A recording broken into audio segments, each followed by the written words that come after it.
The past 2 weeks of 2015 have been extremely eventful, but two events particularly hogged the headlines this week: the escalating Boko Haram bombing campaign in Nigeria, as well as the Paris attacks on the Charlie Hebdo offices. A very good morning and a warm welcome to yet another exciting edition of your favorite program, Media Monitor, your program where we give in-depth analysis of the day news and events that got the country, as well as the region, talking. And I am your host, Alicia Jali. We are going to be dissecting today's newspaper headlines. But before we do that, let's have a quick look at what is on the menu on the show today.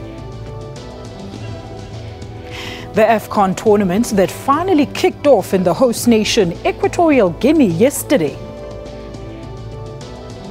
The Boko Haram attacks. Now, as you know, Nigerians and South Africans in general went to the Nigerian consulate yesterday to show their solidarity with the people of Nigeria. This week, Gauteng took the first steps towards a paperless classroom. But now, how will this impact on the digitally illiterate? And of course, the e-tolls review report, Gauteng Premier David Makhura listened to the recommendations that were made by the review panel about whether or not to strap or keep the e-tolls. In other news, Mandla Mandela is officially to officiate over the family matters as well as the rituals of the Mandela family. The floods in Malawi as well as Mozambique, we're going to be talking about that. Of course, as you know, the South African National Defence Force has become part of the rescue operations in Malawi and Mozambique. And our call-in topic for today is: how will the e-learning program improve the education standards or quality in South Africa? Do share your views concerning this topic by calling us on the following numbers. It's +2711 714 6843, 714 6847 or 714 6857. You can also interact with us on Twitter at SA Media Monitor, as well as on our Facebook page, Media Monitor, including our email address, mediamonitor@sabc.co.za. Very good morning to you.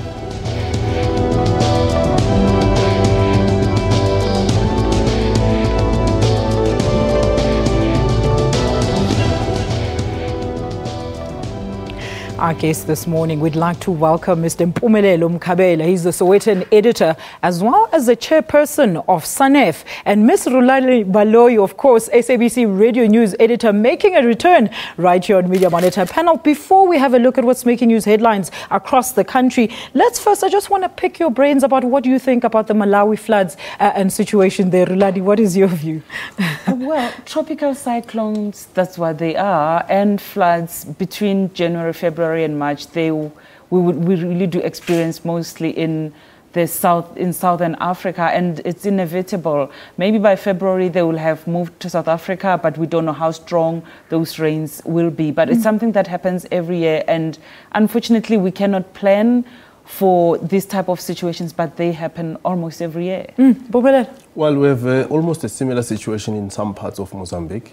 I think South Africa is helping there to try and rescue people, but many have already died, which is very unfortunate. That country seems to experience these floods almost with a certain level of regularity, which is a problem. But as she correctly says, these are natural issues, so it's a question of always trying to read your forecast correctly and try and move people out of those situations in time. In the low-lying areas. All right, we'll get to talk more about that. But let's turn around and see now what's making news headlines across the country in our newspapers today.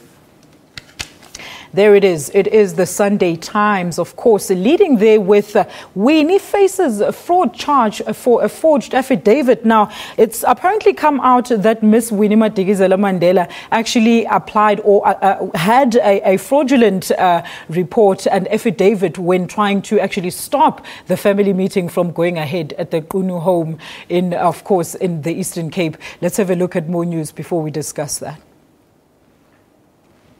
There we go. It is the Sunday Independent. Mandela's PA's racist rant. Everybody knows Miss Zelda Lagrange went trending yesterday. I'm not sure if she's still trending today. We're going to take a look about her racist comments. And of course, we're going to dissect into that because a lot of people are saying, yeah, well, but how can the person that was made to be the face of an integrated South Africa now be the person that is accused of being a racist? Let's have a look at more news making headlines today. There we have it. It's the weekend August and knives out for the Cape ANC leaders. And of course, we're going to take a look more into that. Let's look at more news that are making headlines. There it is. It's the KZN soldiers go to war. Well, KZN soldiers are apparently ready to take on the Hutu rebels in the DRC. And of course, South Africa, the South African National Defence Force and the troops, we're going to give them support as they head to the Central African Republic in those UN peacekeeping missions. Let's have a look at more news. There it is. Now, this story is very interesting, panel. The Sunday Mail here. This is a Zimbabwe newspaper. It says the Mujuru camp regroups. Now, the Mujuru camp, apparently Joyce Majuru and all the ex-leaders that were part of the ZANU-PF and also that were allies to Joyce Majuru have launched a campaign, of course, to try and topple President Robert Mugabe. Panel, let's start there with the Sunday Times. What are your views there with, of course, Winnie Mandela's fraudulent affidavit? Mpumelelo, let's start with you. Well, this is a very interesting story. It's been ongoing for a while. Many people are dismayed that after the former president died, suddenly there's this warfare within the Mandela family as to who is in control of what property and what estate and who should be in charge in Kunu. And of course, pitting members of the family and some members of the royal family, the Batembu clan, into what appears to be a really serious warfare. I mean, you remember that Winnie Mandela failed to try to stop the family from gathering in a court application. And in that application, actually, she said that for the interest of peace, which was an indirect warning that should it go ahead, there might be some violence or something. So it's quite interesting, but at the same time, sad story that is unfolding. And I'm glad that we are able to capture it as it happens. But there was no violence, so those threats really weren't realized there. Rulani, what are your views about the story? It's a sensitive matter. It's a very sensitive matter, and I'm glad that the meeting did take place on Friday and there was some sort of clarity. But of course, we know that there are two factions in the Mandela family. There are those who support Umamwini and there are those who support Mandla and Mamgrasha. So it's a story with many actors. And the saddest part of the story is that why didn't all of this what's happening, why didn't it happen while Madiba was still alive and he would have been able to clarify? It's so sad to fight over a dead man's will or wishes because he's not there and people are just going to second guess him and say when he said this he didn't consider this, when he said this he wasn't thinking of that. So that's what death, let's leave it there, Rulani, on that story. I mean, let's look at other news. I mean, we could go on and on about the story. Let's look at the Sunday Independent there. Of course, Mandela's PA's racist rant. I'm really interested to hear your views about this one, Mpumelelo. Well, she took people by surprise. In fact, a lot of people were shocked that she could utter the kinds of things that she uttered, even changing her name to Van Riebeeck to own up to the first person who allegedly was the first person to land on South Africa's shores from Europe and colonized, So I think that what it does for me, it reveals what actually are the underlying fault lines of our reconciliation, that the project is not complete. We have a long way to go to deal with it. And secondly, it also says to me that we don't know what we say to each other privately as different racial or ethnic groups in South Africa. This is a very diverse country. And thirdly, it says to me, the line in the Constitution that says South Africa belongs to all those who live in it and the diversity issues and all of that, and we are rich in our diversity and all of that, it also masks certain things. It's an idealistic statement, but we have a long way to go in terms of living it up. This is it's a long-term project. But fourthly, for me, some of the issues that she raises are valid. She's frustrated about this and that, poor governance and this and that, which many other South Africans are frustrated about from time to time. But why make it a race issue? Yes. That is the problem. All right, Rulani, unfortunately we've run out of time, but I wonder if we can quickly have a look at the news that are trending on social media this morning. I'm not sure if we can actually get that feed there, all right. All right, we're going to take a quick ad break, and when we return, we're going to analyze the coverage of the African Cup of Nations. How ready is Equatorial Guinea in terms of the Ebola scare? And we're also going to take a look at the continuous attacks by Boko Haram in Nigeria. Stay with us. This is Media Monitor.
Welcome back. Well, the much-awaited 2015 Afcon tournament kicked off yesterday in Malabo in Equatorial Guinea after Morocco refused to host the competition following fears of the Ebola deadly virus in West Africa. Now, Equatorial Guinea government has assured visitors that they have taken measures to prevent the outbreak from reaching the country, and also security has been increased in the former French colonized country to guarantee soccer lovers a safer tournament. Let's have a quick look at this insert.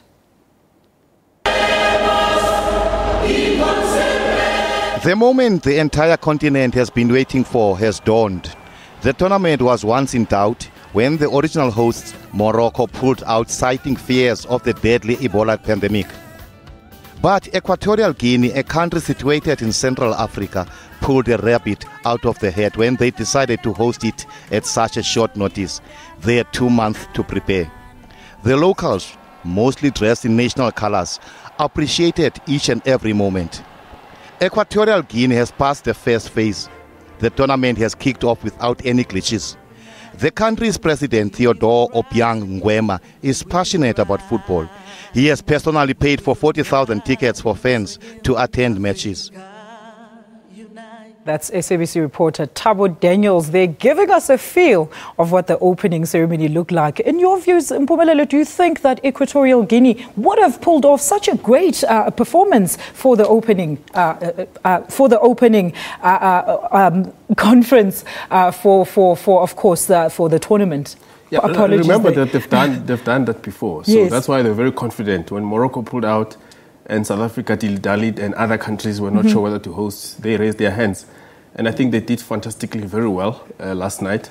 A very colorful opening, and there were more than between 35,000 to 40,000 fans at the stadium.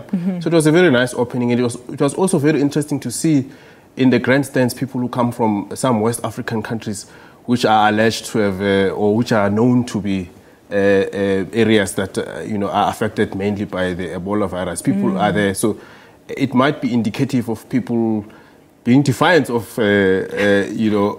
this restriction that this virus is imposing on them. But also at the same time, it might be indicative of the fact that people are confident that it's beginning to subside. But I don't think that it should be in a way of saying people should be lax about it. There's still a need for people to be careful and all of that. But I think it's important that people want to enjoy themselves. They can't be trapped by a virus. They want to go out there, enjoy their sport. And that's what we saw last night. And I think that's what we'll see throughout the tournament. Mpumelelo, you heard in the insert there, it says 40,000 people were paid for by the president to actually attend. So do you think those people were those that got the tickets from the president, Rulani?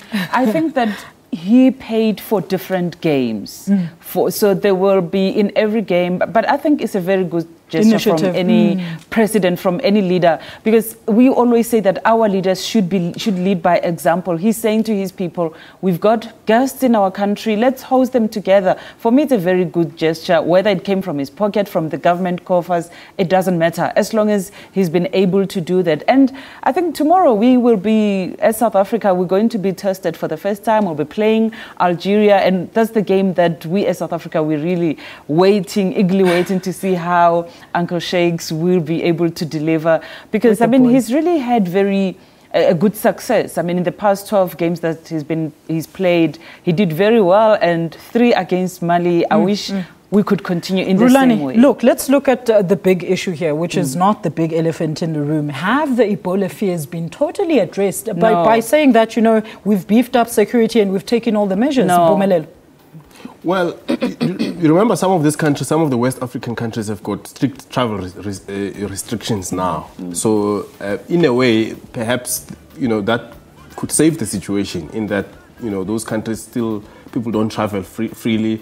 And you remember at some point in Sierra Leone and some other neighboring countries, there was also an attempt to try and get people to stay indoors for a number of days until everyone has been vetted and cleared, and to focus on those people that were affected.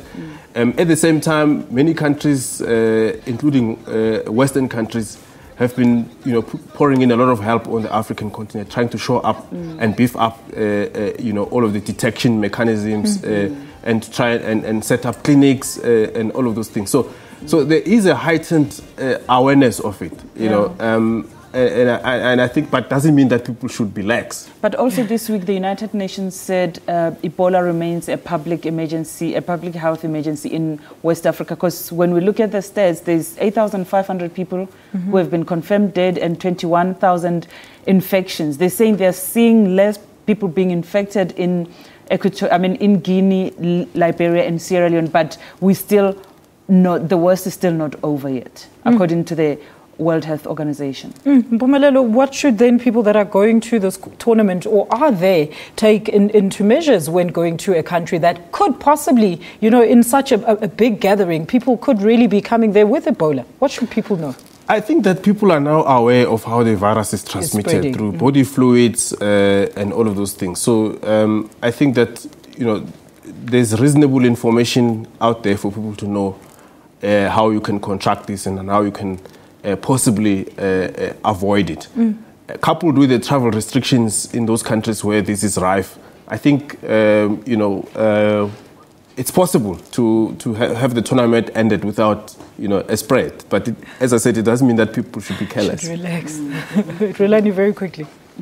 I personally think that we're not going to see a lot of people maybe coming out of Equatorial Guinea after the tournament with Ebola. But anything is possible. People will be traveling also from those 3 African countries which have been infected. I mean, let's just keep our fingers crossed that we will be able to say we don't have it in Central Africa after the Afcon. Thank you so much for that, Rulani. Let's move on to our next story now. The AU is toying with a plan to deploy its military intervention force to fight the Islamic group Boko Haram.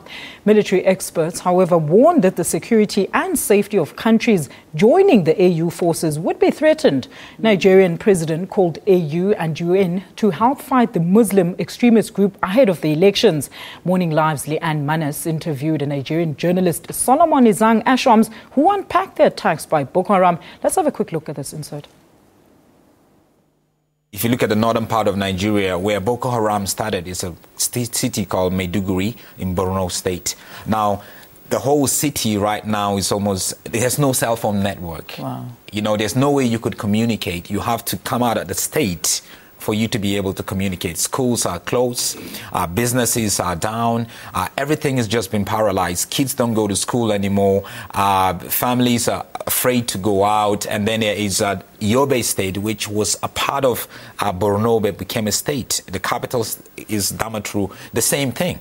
And at one point, Boko Haram was in charge of the 2 major cities in Adamawa State, which is Mubi, and also in Borno State. So they've been in charge, and they're really gradually expanding in the last 5 years, I would say, after the death of the founder, Mohammed Yusuf. They've been really expanding gradually. They have a lot of foot soldiers. They go into Cameroon, they go into Niger a little bit, due to pressure. If they get a bit of pressure, they go in, and then they come in. And they're always going to be able to push their ideology and make sure, they force their way through it. It's sad, but, you could look at it and say this is a case of Christian-Muslim situation, but it's much more than that. Yeah. And Goodluck Jonathan and the whole leadership and even the military in itself. We have a military government, a military leadership that is very corrupt.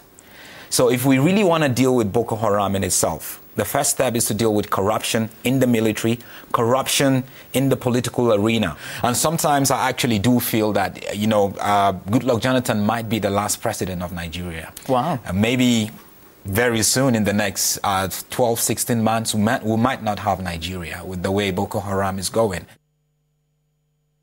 That's a very different and interesting view. To find out from a Nigerian journalist that there's actually corruption within the military, which is hindering the progress in terms of trying to deal with it. What do you think about it, Rulani?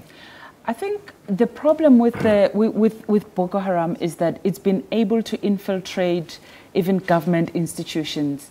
The other day I was talking to someone who's also an expert on what's happening with Boko Haram, and they were saying that a lot of people in the military, some of them are actually support Boko Haram. That's why it's not easy for the Nigerian military to go in there and be able to do something. I mean, it was very difficult. After the girls were abducted last year, nothing really was done by the Nigerian military and the Nigerian president. Only last week, we heard for the first time that Goodluck Jonathan went to visit northeastern Nigeria. And we know this is very close to elections on the 14th of February. But we'll talk about that just now, Rulani. I want to hear what Mpumelelo thinks about. What do you think about that interesting report, Mpumelelo? Well, I agree with my colleague there, who's a journalist in Nigeria. The Nigerian state is basically on the verge of collapse.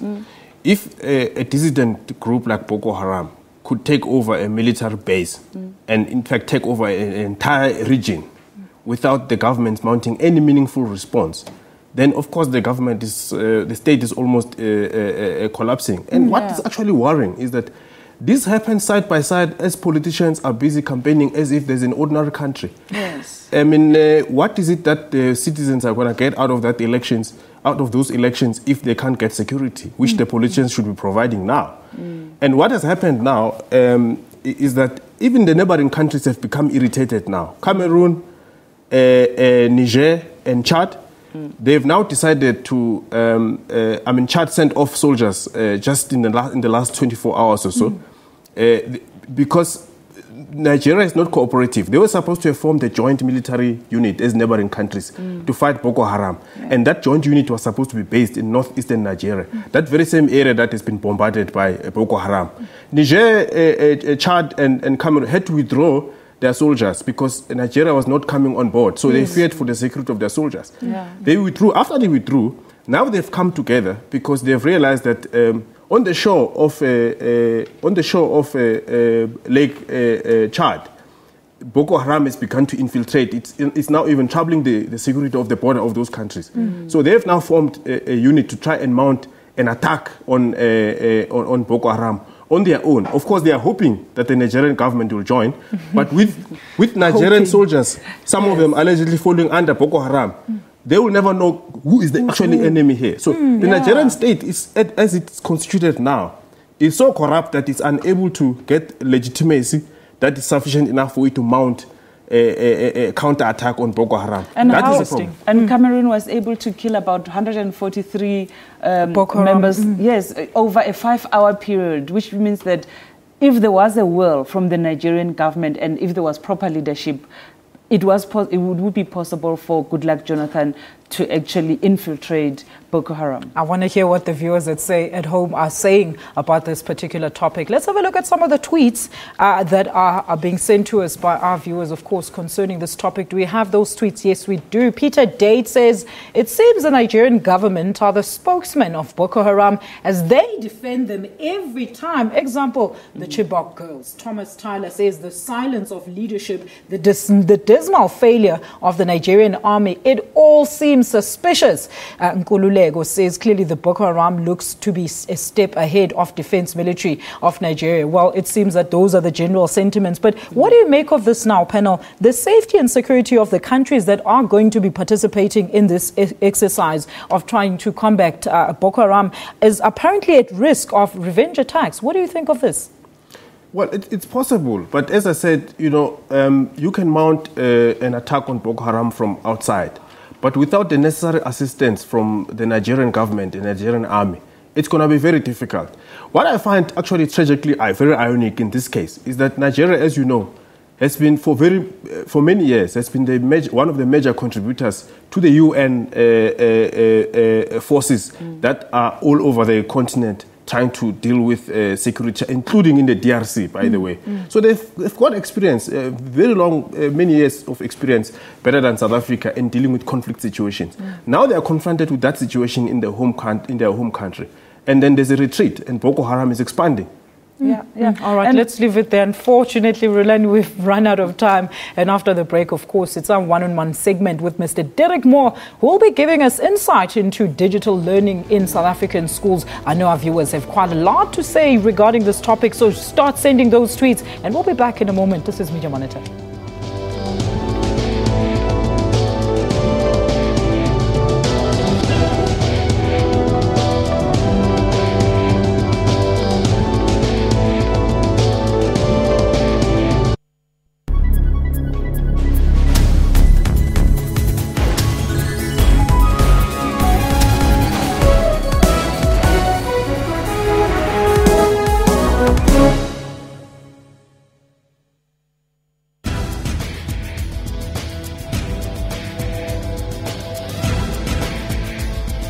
Technology is all around us and is improving lives across Africa, like how young Nigerians are connecting to the internet.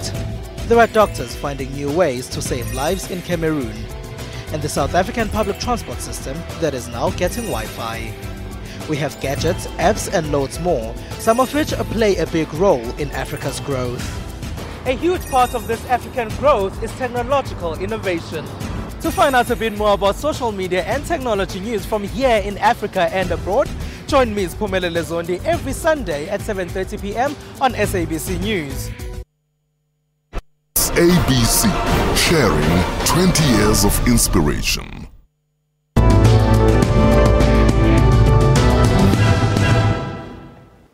Welcome back. The provincial department launched paperless classrooms in 7 Gauteng township schools. The impact of the use of technology in teaching and learning. Let's have a look at this insert. I think because they're technological children, they have grasped before most of the educators, and they'll be able to assist us. Remember, the teacher knows the content, but they know the technology. So that partnership would work hand in glove, and they'll be able to assist each other in order to achieve their goal. Educators will always be in their classes, mending their classes. They'll assist them in terms of this and that, where there are challenges in operation.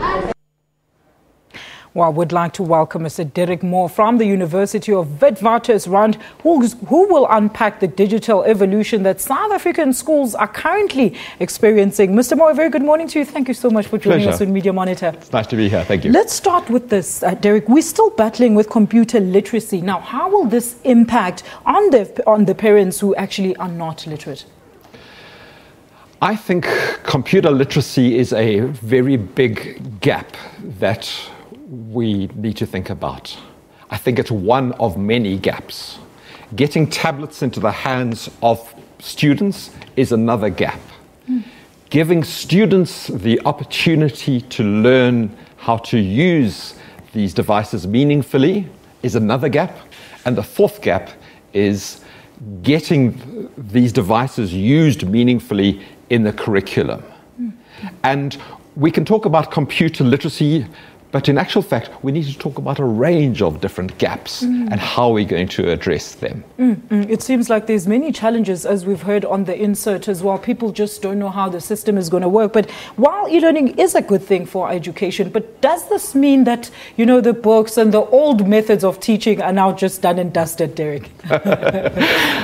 I don't think so. And I think there's a real danger that what happens is we replace old methods with just new technologies, or old technologies with new technologies, but we don't change our methods.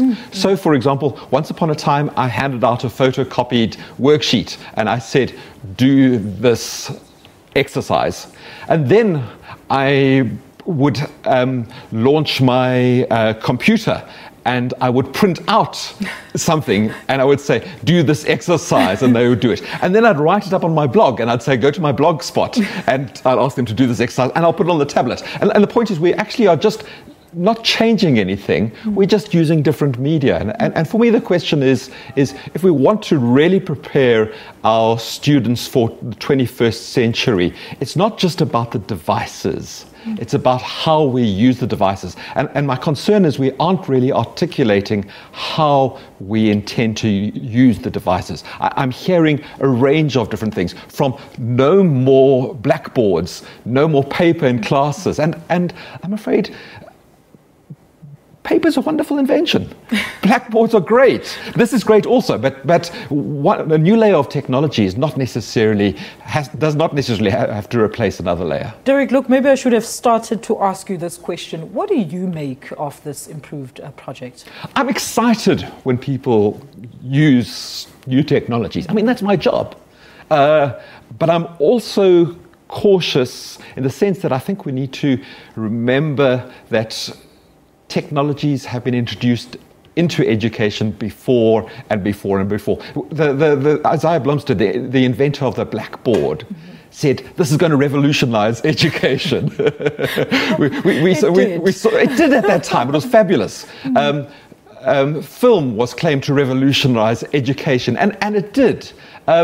But in actual fact, it wasn't about the blackboard or film. It was about how people adopted these and used them in a pedagogically sound way to enhance learning. And we can spend all our money on buying blackboards or buying videos or buying new tablets, but if we aren't thinking about the way that we are going to use these pedagogically, then we are going to be in trouble. Derek, many people are saying, you know, in comparison to the CAPS project, which we know attributed to a lot of, shortfalls for the matric exams, people are saying, why wasn't there, a steady introduction of this? Because now it just seems like it was just sprung on people. They don't know how it works.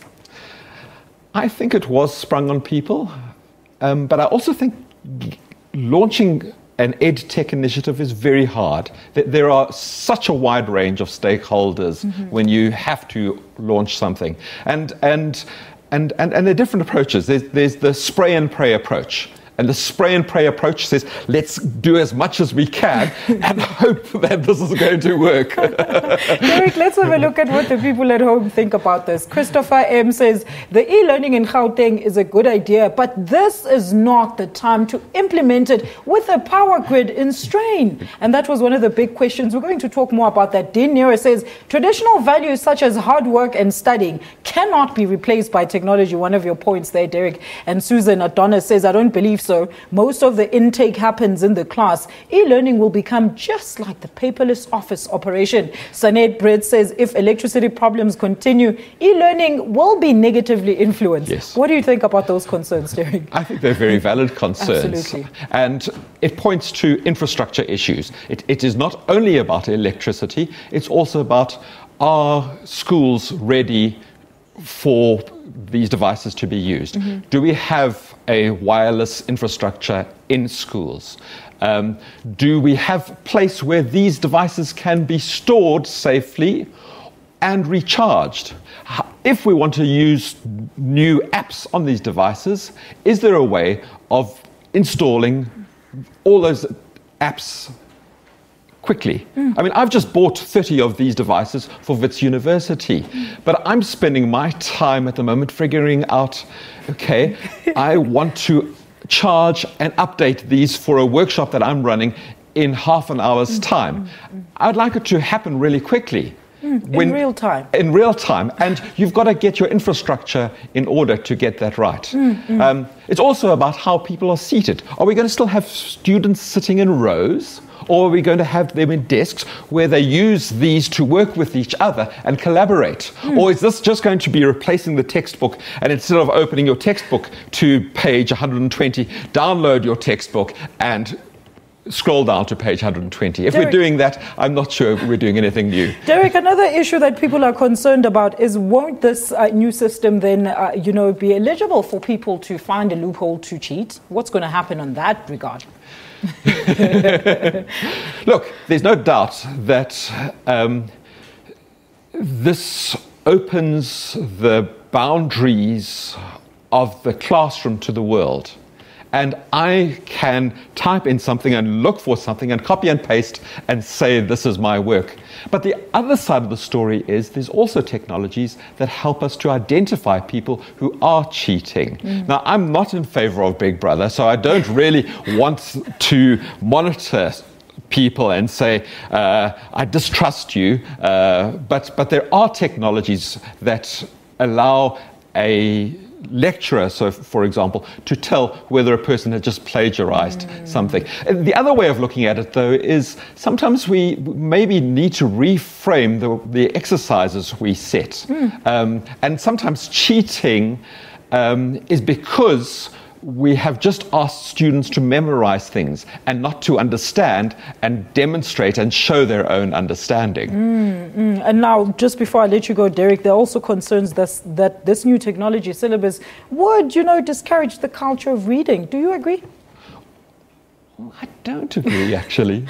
I think the people who have used these successfully have actually started to read more and write more. And I think, again, this points to what the syllabus should do. If we're using this as a delivery device for students just to read, then yes, or just to get notes, then yes. But why don't we take it further? Why don't we get students to actually augment or even write or create their own blogs where they take what they understand, what they've learned, and actually write more about it. Very interesting indeed. Derek, thank you so much for your time and insight here on Media Monitor this morning. That is Mr. Derek Moore from the University of Witwatersrand, talking to us about the new digital classroom. How it's going to fare up, we're all going to find out. Well, when Media Monitor returns, we're going to be discussing the big news, the e-tolling saga. Stay with us. This is Media Monitor.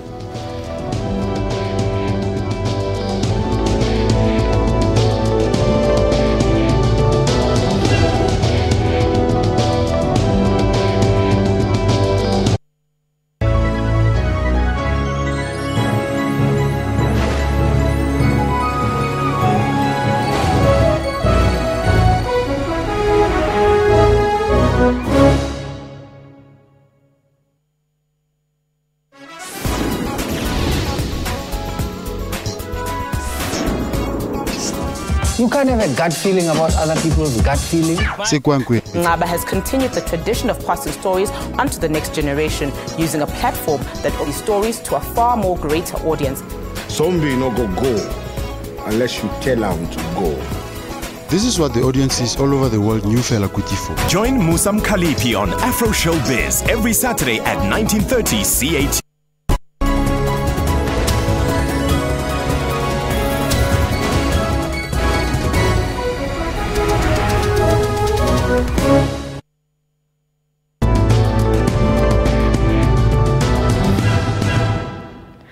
Welcome back to Media Monitor. Mr. Mzimkulu from Dobsonville. A very good morning to you, sir. Please go ahead with your comment. Yeah, thank you. I think e-learning is going to work. It will improve education. Why will it improve education? It is because children are going to be exposed more on how the world works, the world of books, and it will also encourage reading, because when you discover new things, you want to know more about those particular things. So if the information is at your disposal, it's in your hands, it's easier for children to explore. And then it is going to encourage peer learning, because when one child discovers something, that child would like to share what he or she has discovered with other children. So peer learning and improved education is going to be achieved. There are programs like the National Geographic Week that only appears on SABC 3 once a week. But if the children have got that a device, they can look at that every day. Then they can share math, they can share science, and then they can see wonders of science when they look at new things, bridges, ships, aeroplanes that are being built, and science and mathematics is used. So I think it is going to improve learning. Thank you so much. On the part of load shedding, I was at the launch in Tembisa, and there was a comment from newspapers that said that there was load shedding when the MEC was presenting. The truth is that there was no load shedding. I think some of the plugs malfunctioned because the other classes were. Okay, there was electricity at the school. Mzimkhulu, so thank you so much. Issue. Okay. Thank you so much for your input there. Well, there's the first supporter of the e-learning program, and he says he's looking at the bigger picture. There are some benefits there for the children, and he just totally denies the fact that there was load shedding when the MEC was presenting this. But let's move on to our next story. Premier David Makhura, Gauteng Premier David Makhura, released the much-awaited report which recommended that the e-toll system be reviewed. The panel recommended, amongst others, affordable flat rate and a mixed payment model. Yeah. All right, so panel, what do you think about the review panel and the recommendations? Rulani? I think a lot of organizations, the Justice Project, COSATU, amongst others, they were hoping the Premier would say, let's scrap the system. And he disappointed a lot of people by saying some elements of the system should be reviewed. And I think at the end of the day, because he's going to hold another meeting in February, I don't know what's going to happen with the system, but when you're looking at the fact that Sunral is closing some of their kiosks where people are supposed to be buying e-tags and paying, it's not really working very well. And the Premier, whatever the decision that he's going to make, he will have to make history. Let's take Ngubeni on the line from Johannesburg. Ngubeni, a very good morning to you. Please go ahead with your comment, please. I want to thank you for the program you had this morning on it's Cunningham Nkana on Boko Haram. Thank you, Nkana. Go ahead. In fact, the analysis that one has from my experience in peace and security is that until such time we hold the Nigerian government criminally responsible for the loss of life conducted by Boko Haram. Because if you ask yourself a question, you have this man who's high on drugs called Sheikh who's leading this group, moving across swathes of territory. He wouldn't do that without the military expertise of General Buhari and General Babangida, whose accounts must be freezed in London and European bank accounts and in the US, whom I believe is impose sanctions on the Nigerian military political class and the Nigerian military and freeze their bank accounts throughout the world. The issue of Boko Haram will go away. Here is a country that pacified Sierra Leone, Liberia, unable to protect its citizens. It is quite clear that Boko Haram is controlled within the Nigerian political establishment and within the senior military generals. Speaking to the Nigerians this week, they raised critical issues. Why did the Americans withdraw after providing satellite information, drones, and intelligence about where the 200 Chiboko girls are? Okay, Ngogana, we have to end it there. Thank you so much. Well, Ngogana feels that the Nigerian government should be called by the International Criminal Court because what's happening in Nigeria is allegedly crimes against humanity. What are your views about, of course, the e-tolls, Mpumelelo? That's what I wanted you to talk about. Well, a lot of us are going to focus on pocket issues. You know, how much does this thing mean now for me, for my pocket, and all of that. Okay, fine. That's important. That's one part of the problem. My issue now is, I think what are we going to learn from this? How do we make public policies in South Africa? The process leading up to a decision. Shouldn't this intense consultative method have been adopted before the countries were erected, before credit was sought from lenders elsewhere in the world, before bonds were issued by SANRAL, before contracts were signed with Australian companies and their allies in South Africa? So clearly, for me, this is a lesson that you can't shortchange the process. Public policy means consultation from the bottom up. Even the government's own policy of Batupile speaks about that. And this report, at the core of this report, if you look at the conceptual framework of that report, it talks about how the government, in some respect, has lost its credibility. People have lost confidence in it, precisely because of the way in which policies are framed. So we should learn something from this beyond e-tolls. We shouldn't look at the immediate thing about what it means in my pocket now. Of course, the costs are at the heart of the problem. That's why we ended up having a panel. But there's something more beyond the immediate pocket thing that we have to learn out of the e-toll report. Look, people are saying, critics say there are politics at play in the e-tolling saga. And of course, the outcome is going to have political implications. Your views, Rulani?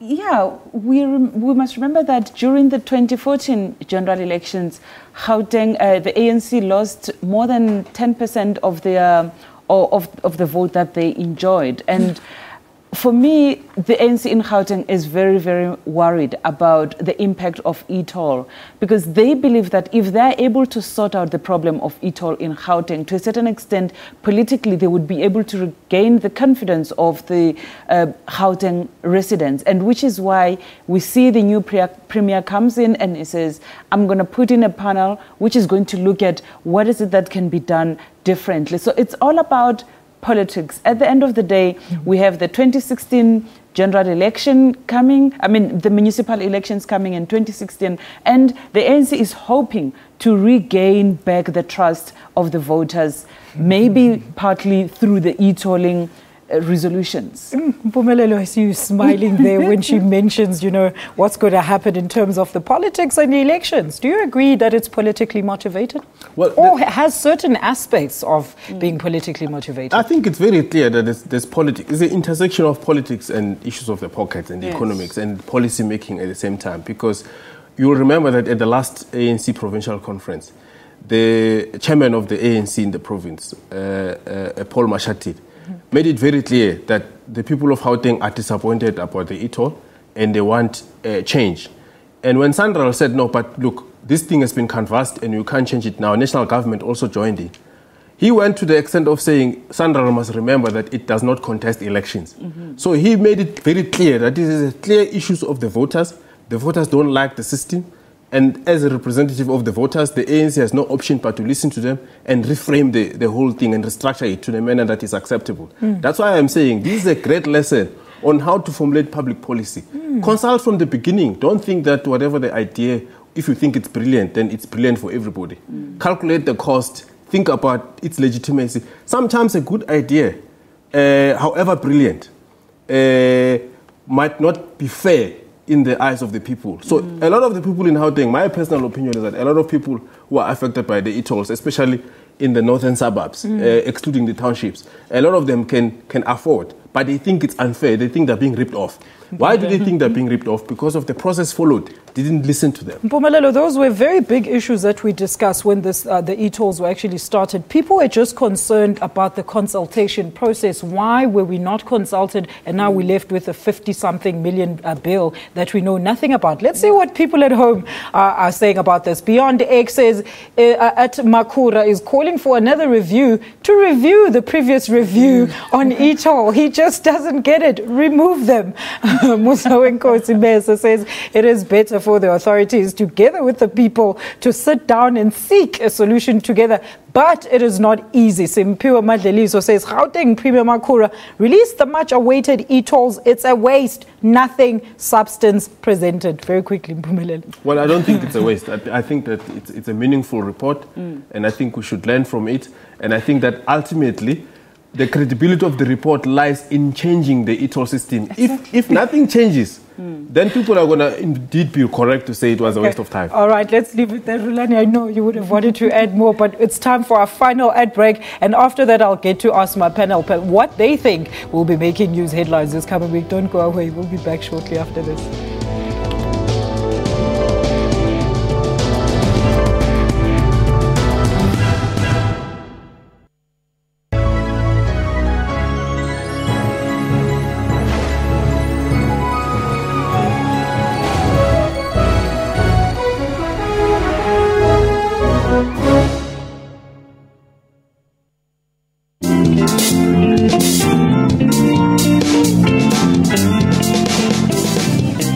Food for thought, in the words of Ray Davis. Remember, a challenge only becomes an obstacle when you bow to it. Of dedication and perseverance, Abayani Maitakore made history as one of South Africa's best performing matriculants of 2014, attaining 7 distinctions. I believe that nothing should stand in your way if you see yourself in the future doing something great. So I just carried on and I never gave up. Though the circumstances I faced were challenging, I love challenges, so I was like, yeah man, bring it on, I can do it. Join me, Refiwe Muiba, on Bophelong, your show about those who take on and conquer life's challenges, every Saturday at 17:30.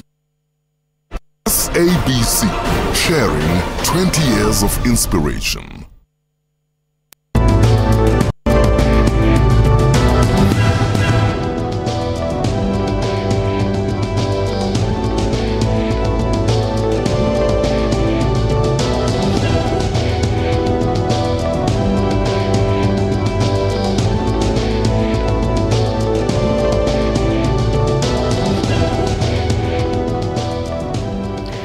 Welcome back, and as you can see, we're bringing you all those articles that are currently trending online, and we're also going to take a look at what's trending on social media before we go. But panel, Rulani, I want you to quickly have your say about the e-tolls before we ask you what do you think will be making headlines this week.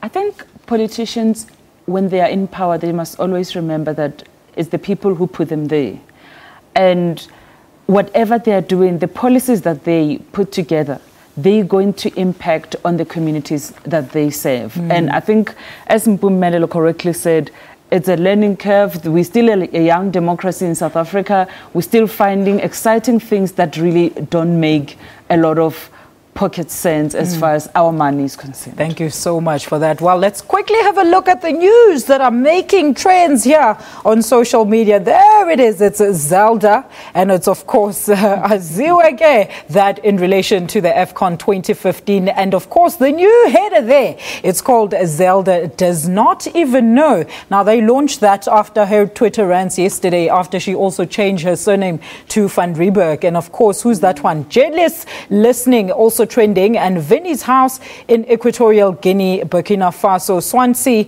as well as Afcon. But those are the big stories we spoke about. Zelda, the Afcon 2015 is definitely big news in and around social media. But panel, what stories do you think will be making news headlines this coming week? We've got Eskom, we've got the Hawks, we've got the Afcon tournament and the Platinum Strike. What could this mean for such a strike at the beginning of the year? We saw what happened last year with Mpumelelo. Yeah, last year it started on the 23rd of January, and it lasted for 5 months. Nobody at the time thought it would last for 5 months, and we don't know what this means. And this time is the National Union of Mine Workers. It's not AMCU, and let's see if maybe the goalposts are shifting from one union to the other.